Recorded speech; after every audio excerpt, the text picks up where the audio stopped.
আসসালামু আলাইকুম এভরিওয়ান। আজকে আপনাদের সঙ্গে এমন একটি রেসিপি শেয়ার করব যেটি ছোট বড় সবার পছন্দের খাবার, দেশি আমড়া চাটনি। আমরা ছোটবেলায় এটাকে বিলাতি আমড়া বলতাম। তোমাদের ওখানে কি বলে অবশ্যই কমেন্ট করে জানাবে। প্রথমে একটি কড়াইতে পেঁয়াজ কুচি লঙ্কা কুচি দিয়ে ভালো করে লাল লাল করে ভেজে নিয়েছি।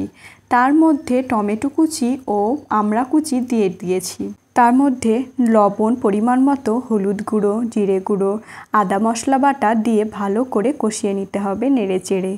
ভালো করে কষানো হয়ে গেলে একটু একটু করে জল বেরিয়ে আসবে। জল দেওয়ার প্রয়োজন নেই এখানে। আপনারা যত পরিমাণ মিষ্টি খাবেন সেই পরিমাণ চিনি অথবা গুড়, এখানে আমরা গুড় অ্যাড করেছি, আপনারা চাইলে চিনিও অ্যাড করতে পারেন।